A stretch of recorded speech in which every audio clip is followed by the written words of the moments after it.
Really easy to think when we think of Bhakti Yoga, and we're going to be talking today about what that actually is and what that means and how we can apply that to our everyday lives. And also, before we start, I really wanted to acknowledge that there are people in this group and all over the world who follow all different traditions, yoga lineages, I'm going to use the R word, religions, have different concepts of the divine.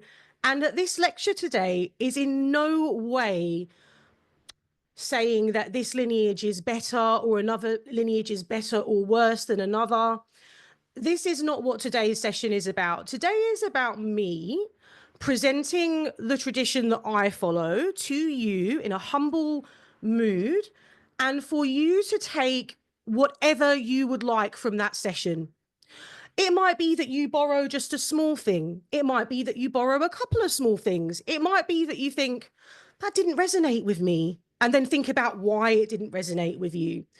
But that's what today's session is about. It's about me presenting what the tradition that I follow to you and the reasons why and the practicalities of living that bhakti lifestyle in the modern world.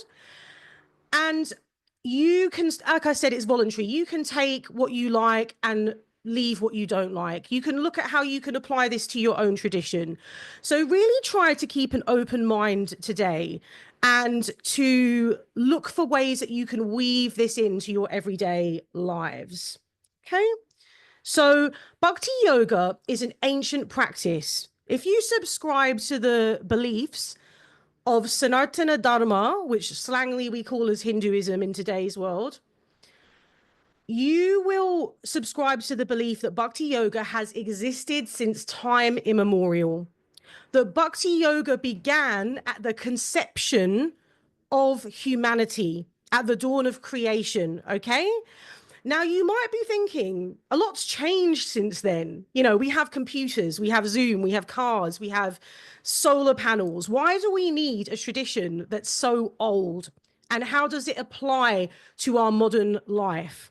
Now, I am going to present the argument in this class that this is the most relevant practice, or one of the most relevant practices for today's age. Now, you're probably wondering, what do I mean by that, right? So let's talk a little bit about that first. I know Katie Rose, she's teaching you philosophy, she's teaching you Bhagavad Gita, so we're not going too deeply into those things today. Today's focus will be on practical living, but I am going to touch on some very important aspects of the philosophy. And the reason for that is because to understand the lifestyle, you need to understand a few key aspects of the philosophy. The two things go hand in hand. Otherwise, you'll be left wondering, but why? But why do they do that? So I'm going to give you the how and the why. Okay? So let's move along. So we are moving through time. And in Western civilization, in Western traditions, time is a linear thing. It's a linear force. It starts from A and it moves along to B, right? From the Big Bang, and it moves along in a very linear fashion. In Vedic traditions, that gets turned on its head. Time moves in a cycle. It's cyclic. I'd like everyone to look at the picture in the left corner with the circle, and you're going to see a cycle there, and it's called a yuga cycle. If you're taking notes, it would be really good for you to pop this in your notes. This is a really, really important part of Bhakti Yoga lifestyle, is understanding the yugas. And it's important not to confuse this word with yoga, of course. It sounds very similar to yoga. Now, yoga is connection. It's yoking, okay? Yuga means age. And an age, when we use the word age, it's a long time. It's not a couple of years. It's a long period of time. And that time gets divided up into these 4 yugas. Have a look at that left picture. You'll see there's a golden age, and then time moves down the cycle into the Iron Age, which is the Kali Yuga.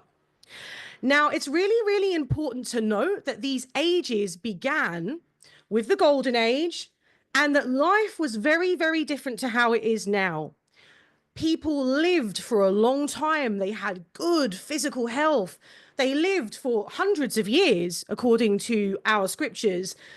And there was a kind of all pervading truthfulness, righteousness. There was very little crime. All of the kind of scourges of our society now, like domestic violence, all of those things did not, well, only existed in very minute forms in the golden age. They were kind of anomalies if they happened, right?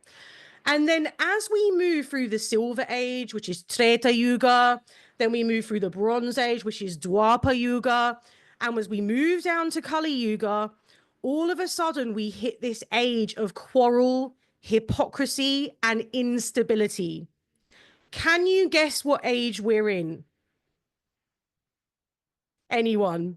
What age do you think we're in? Iron Age, the very bottom. Unfortunately, yes, we are in the Iron Age. That is Kali Yuga. And that is, if anyone, no matter what yoga lineage you subscribe to, if you follow Sanatana Dharma, which is the umbrella of all of the lineages of Hinduism, everybody agrees on this, that time moves through yugas, it's cyclical, and that we are in the most degraded age. Okay, now I don't want to hit you on a Sunday morning with all this doom and gloom. I'm just trying to set some scene, some context for the Bhakti Yoga lifestyle and why it's relevant for today. So what are the symptoms of Kali Yuga? Let's have a look at what some of those are. There is a decline in religious principles. And what do I mean by religious principles? All of the religions agree on the same things: that you shouldn't harm, that you shouldn't steal, all of these things we commonly accept. That's what it takes to be a good person, right? You don't go and just see someone else's house, for example. You don't just, go and take things without asking. These are principles that unite us. In Kali Yuga, there is a decline in those principles. We see that more and more. Would you leave your bicycle outside of your house